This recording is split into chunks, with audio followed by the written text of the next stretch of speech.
10 ከቁጥር 1 እስከ 22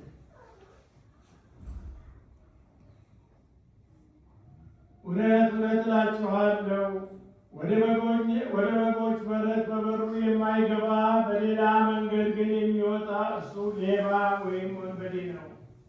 በበሩ የሚገባ ግን የበጎች እረኛ ነው። ለእርሱም በረኛ ይከፍትለታል፣ በጎቹም ድምፁን ይሰሙታል። የራሱንም በጎች በየስማቸው ጠርቶ ይወስዳቸዋል። የራሱንም ሁሉ ካወጣቸው በኋላ በፊታቸው ይሄዳል። በጎቹም ድምፁን ያውቃሉና ይከተሉታል።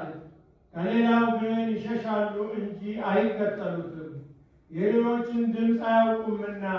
ኢየሱስም ይህን ምሳሌ ነገራቸው፣ እነርሱ ግን የነገራቸው ምን እንደሆነ አላስተዋሉም። ኢየሱስም ደግሞ አላቸው፣ እውነት እውነት እላችኋለሁ እኔ የበጎች በር ነኝ።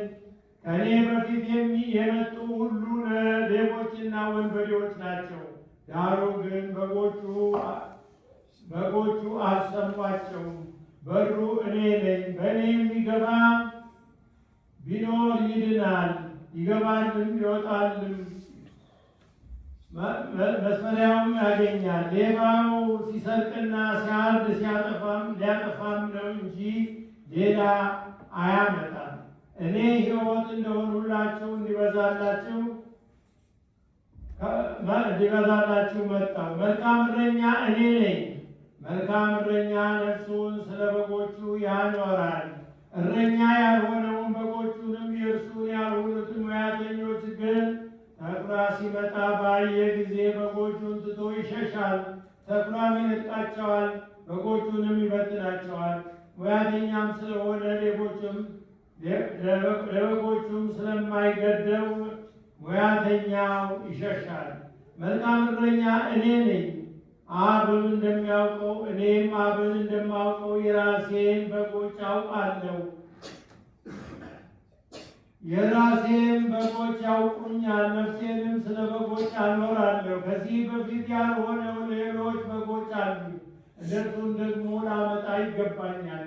ድምፄንም ይሰማሉ፣ አንድም መንጋ ይሆናሉ።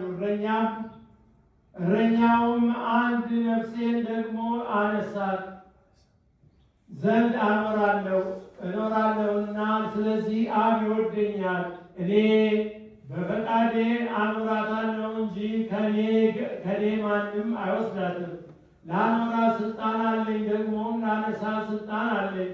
ይህችን ትእዛዝ ከአባቴ ተቀበሉ።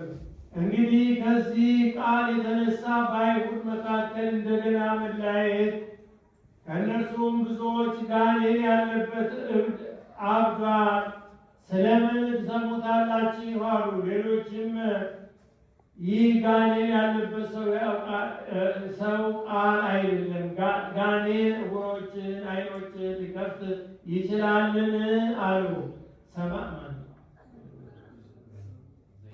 ዘያምን በወልድ በሕይወት ዘላለም